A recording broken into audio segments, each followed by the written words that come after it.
Hi, this is John Ricciutti at WXVU, The Roar, 89.1 in Villanova University. And our guest today on Ordinary People Doing Extraordinary Things is two times boxing champ Bernard Hopkins. B-Hop, as he is called, is an American former professional boxer who competed from 1988 to 2016. He is one of the most successful boxers of the past 3 decades, having held multiple world championships in 2 weight classes, including the undisputed middleweight title from 2001 to 2005 and the linear light heavyweight title from 2011 to 2012. Welcome to our show. My co-host again is the awards-winning local documentarian, Jill Frechie. You know, sitting next to you and listening to this kind soul that is looking out for other people and helping everyone, it's really quite different than how you are in the ring. How did you muster and take us through, like, starting a fight and then not knowing if you're winning, and really you don't know the judgment until the end. I mean, you have a feeling that you're winning, or, sometimes it's close.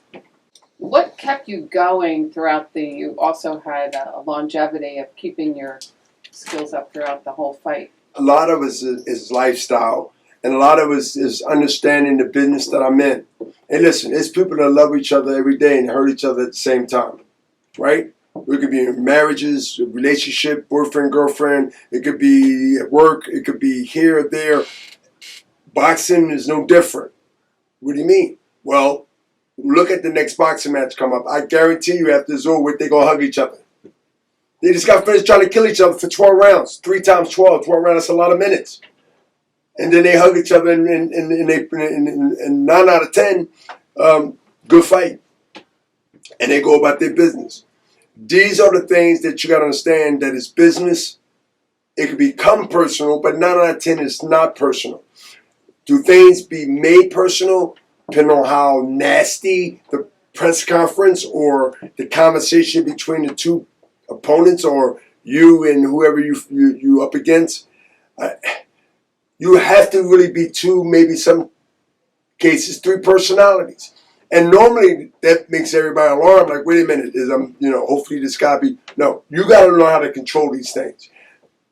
How did I master this at the 30-something years without a violation of parole? How did I master this without becoming worldly known and respected and not get too big for my bridges? Right? These are the things that I learned coming up. I mastered it going forward. Let me say that again. These are the things that I learned coming up, coming up from grassroots through past adolescence, because that was a whole new story in the documentary that hopefully y'all do. I'll throw that in there. But listen. Well, we do in awards. But I'll be there to get that too. So, there are stages that I'm mentioning in real time. There are stages from here. I evolved from this to that, from here to there.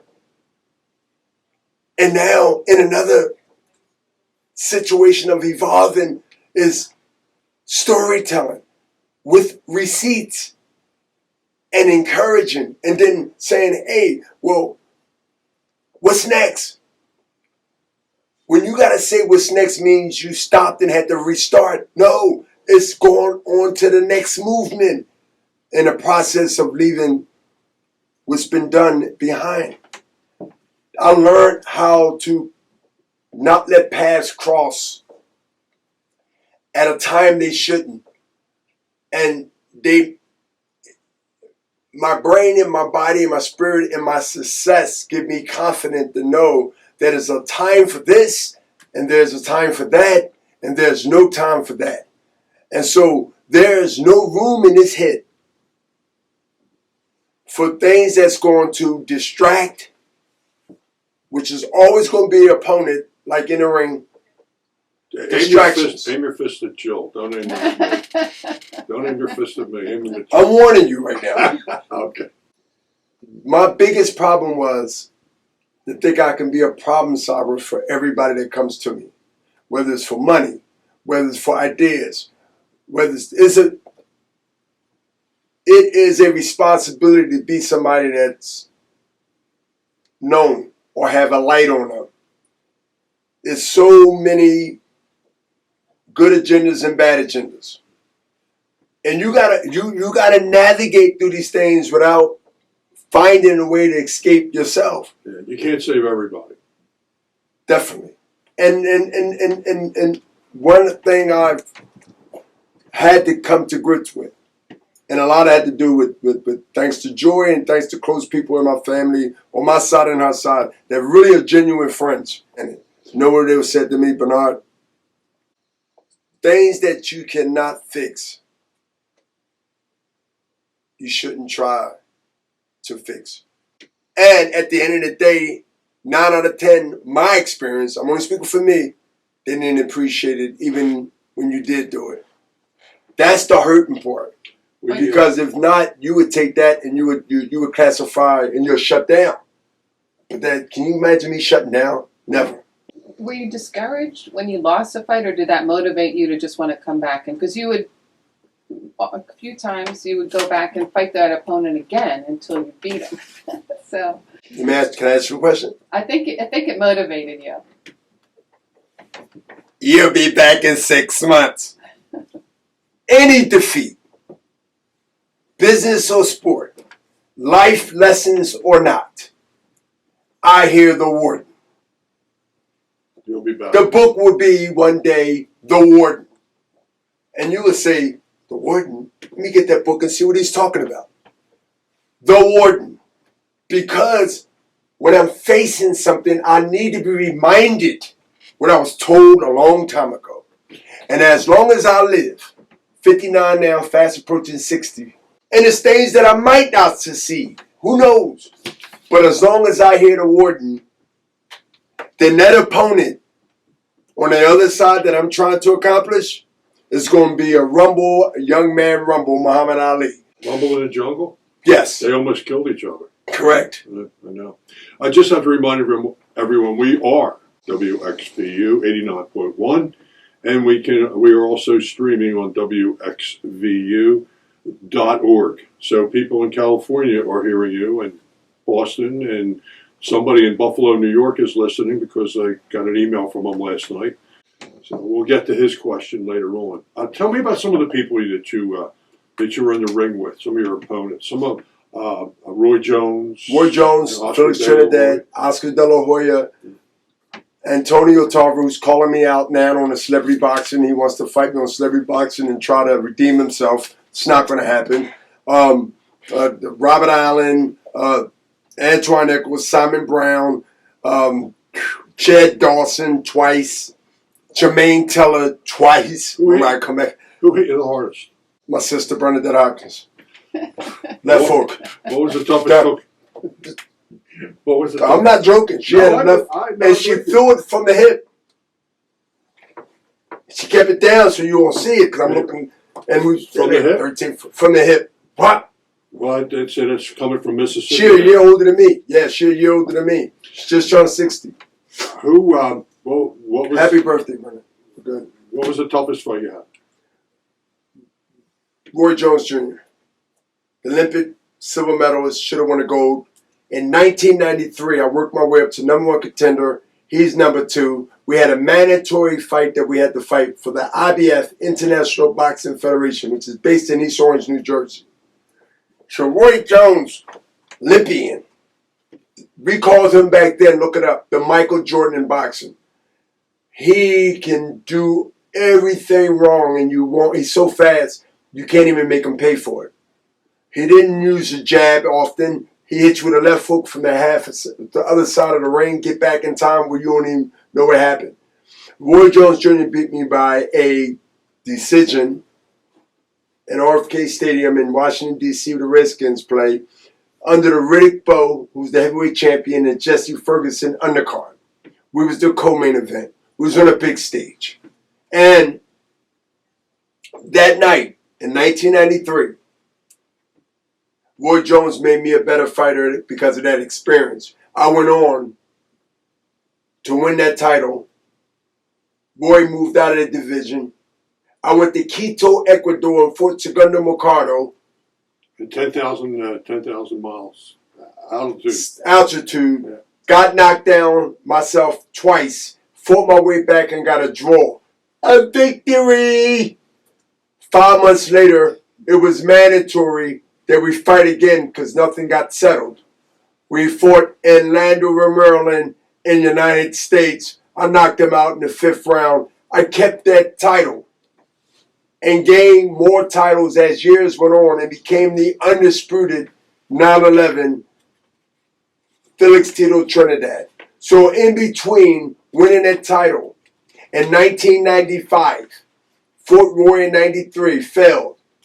Never gave up. I hear the warden. Fought my way back up from 94 to 95 and got the shot back. Won, like I said, in Ecuador. Got knocked down twice. The sea level killed me. I was dead in the 6th round. My trainer dragged me to the corner, threw water on my head. Bowie Fisher, God rest his soul. I went out there and I fought to a draw in Ecuador, fighting the Ecuadorian. That's a victory. I'm at the capital, Quito. That's the capital in Ecuador. Third world country. I remember it like it was yesterday. Why? They was at war with Peru at the time. Look it up, historians. Y'all listening?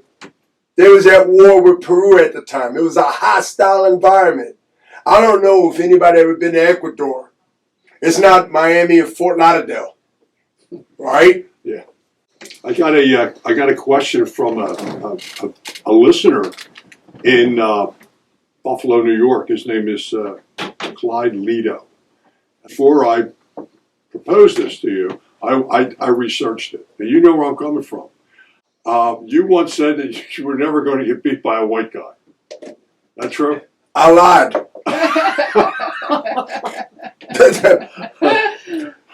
Listen, one of the most, you try to start up energy and get in somebody's skin. I would say that was one of the stupidest things that I did, especially when you don't win. So he was Welsh, right?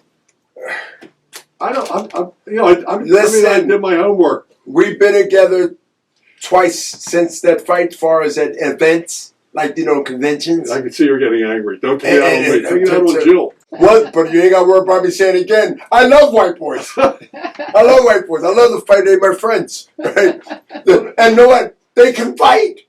Well, there's some Rockies other than Stallone. Listen. You think Stallone can box? Joe Gazaki, yeah, he can. He can. He really can? But not as a pro, but he can box. Trust me, he'll give a good top amateur some work. Really? He got that much experience. He had to. What did he get, 30 Rocky movies? Yeah, that doesn't make him a good boxer. Did you know Nino Benvenuti? Yes, you do. He had to do practice. He got hit in the head. Yeah. Were you around when Nino Benvenuti was a boxer, Italian? No.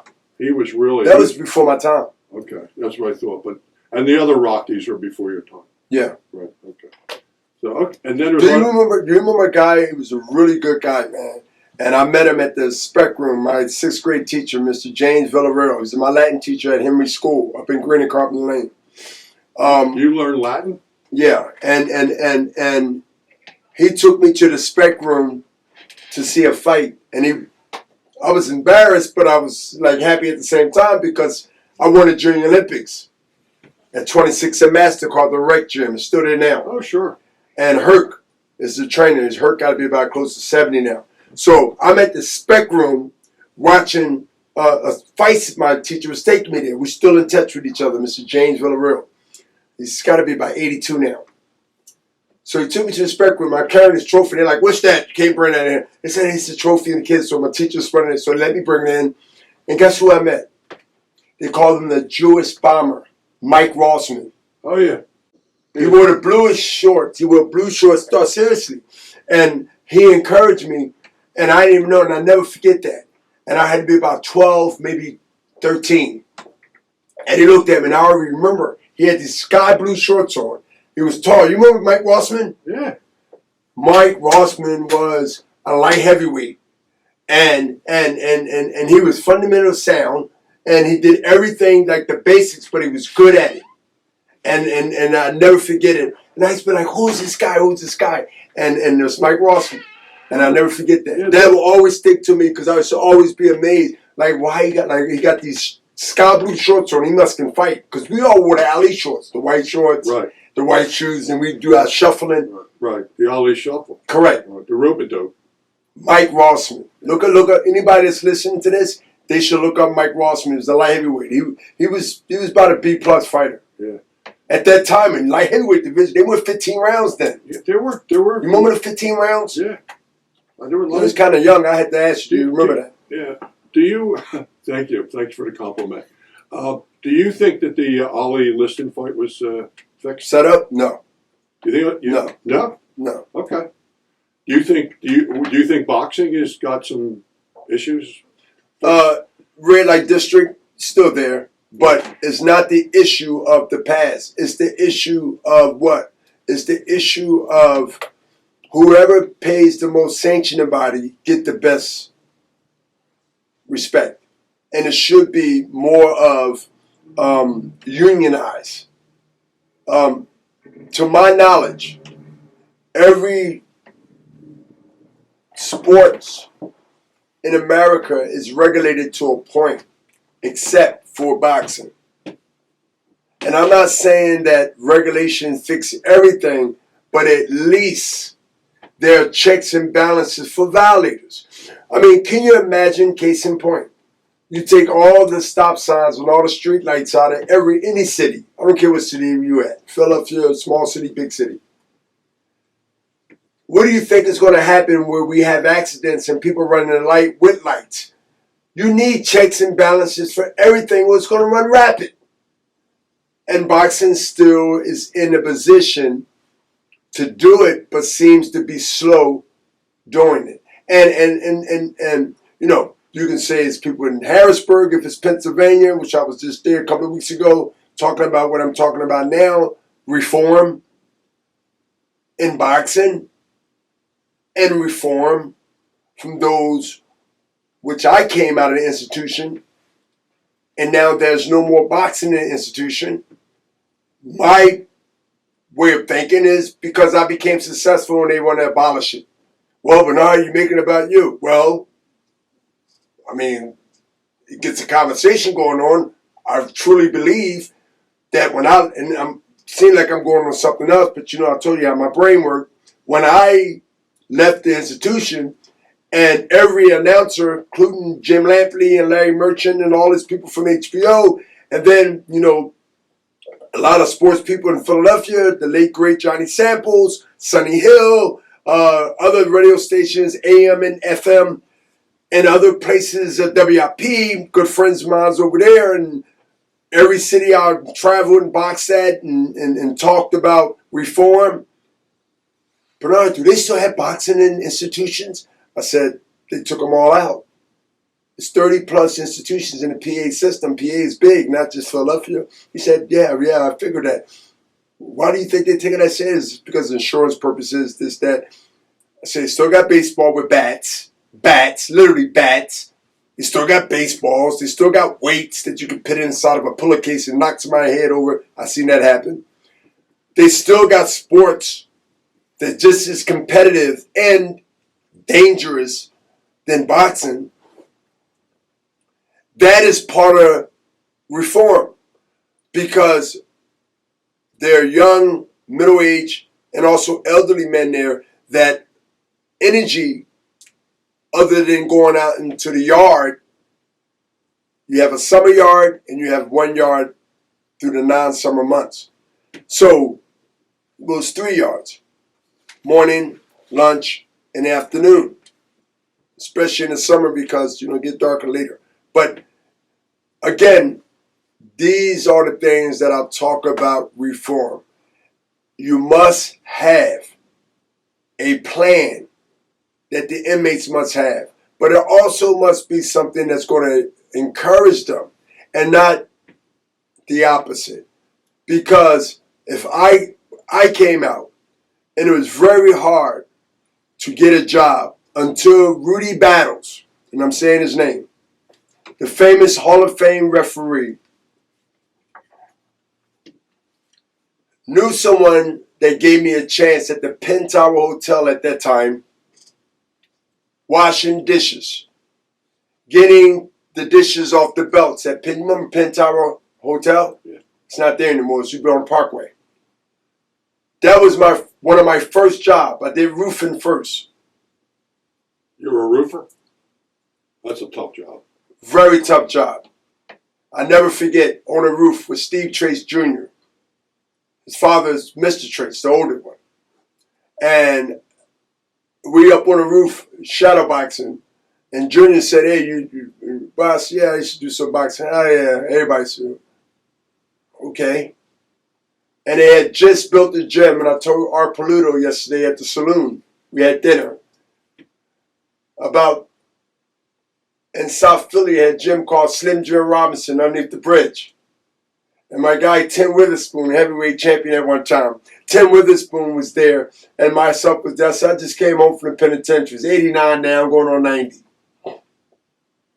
Put the gloves on, kid. Slim Jim Robinson started training me. They said, yo, this guy got something. I was a light heavyweight when I came home from jail. My first fight I lost was a light heavyweight. They said, you're not really a light heavyweight. You're just tall. Eat right. Take care of your body. I was eating all, whatever I can eat. But once I got to master how to eat to live and not to die, they said, you're a middleweight. And I campaigned as a middleweight. If you look at my record at 175, I lost to Clinton Mitchell at the Resort Casino in Atlantic City. Right. It was all bloated weight from eating starch in prison. You blow up in prison eating starch. And you lifting weights or you hitting the bag and doing all this stuff. And so I look like a light heavyweight because of my height. I'm past 5'11". But once I start shrinking down and eating the right foods and the vegetables and the healthy and the nutrition stuff, you got to remember, I start like air coming out of me.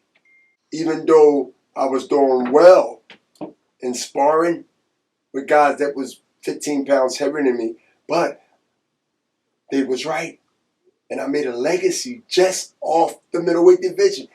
And then made a legacy 15 pounds when I put for Tarver in Atlantic City in my 40s. I fought Tarver in Atlantic City, and they said, well, Bernard he just doing these fights because he was a middleweight and he going up 15 pounds to fight Tarver. Tarver just beat Rocky Balboa in the Macy Dixie at the Rocky last movie. That was Tarver. So I said, you know what? I'm going back to light heavy now since I'm older. I don't have to sweat down to 60. And I'm going to beat Tarver because he knocked out Roy Jones Jr. and Tarver's the man. He said, Bernard, you've been fighting middleweight 90% of your career. You got a Hall of Fame right there, 20 defenses, 12 years. You had a 12-year range. Why would you want to fight Tarver? I said, I want to do what Ray Robinson couldn't do when he fought for the light heavyweight championship in Yankee Stadium. He couldn't come out for 15 rounds because of the heat. It was 120 degrees in Yankee Stadium. Couldn't come out of the bench. He was winning. The heat beat him. So I was chasing history. They said, okay, you pay him $5 million. It'd probably be his last payday. They didn't know that the Fox, remember Brian Gumbel, Real Sports said crazy as a fox? I knew me. I played Huckleberry. I love that Tombstone movie called Huckleberry. Wild Earth. So everybody thought I was just snatching the payday on the way out. So Tarver came in there thinking, I hired Mackie Showstone, the famous guru who helped Venus Williams twins. Dwight Gooding helped a lot of people, helped Michael Spinks come up from light heavyweight to beat Larry Holmes. Yeah, I remember that. So I hired Mackie Showstone from Tulane University. I went to New Orleans. I was there right after Katrina, still a disaster. I got a history of things that the city put in their history book, or the world, rather, or the United States, of course. 9/11, Katrina, I was at Tulane University and did the most unthinkable thing that night is win. And I had my best moments under the worst circumstances. Well, it's ordinary people doing extraordinary things. Correct. And that's what you do, and that's what we do here. And we just interrupt. Do you miss those days? You miss fighting? No. No. I'm so close to it every other week, and I'll be going out again Monday, is that I went so far and was so content of doing something that was very, very unusual at my age. When I retire, because it will come, don't have the itch. Have I been asked to do, which is popular now, these type of shows? To me, it's buffoonery with money behind it in some cases. I will not tarnish my legacy. I will not be a part of something that I would never disrespect, and that's the sweet science of boxing. There's entertainment and there's boxing. Boxing was an art as a kid growing up. And I want to correct myself because I know some of our listeners will probably say, well, Ali wasn't Ali when he fought Liston. He was Cassius Clay. Correct. So I want to correct myself, not have someone else correct me. I used to think that boxing was art. I was always, I thought it was a beautiful sport to watch when it was done right. The winner by way of technical knockout tonight, earning his place in boxing history as he is now the undisputed middleweight champion of the world, Bernard, the executioner Hopkins. Exactly what he needed to move around. 157 pounds, 3 pounds under the limit. Some people thought, oh no, he'll be too weak. He wasn't too weak. He was too strong. He tricked us all. He tricked us.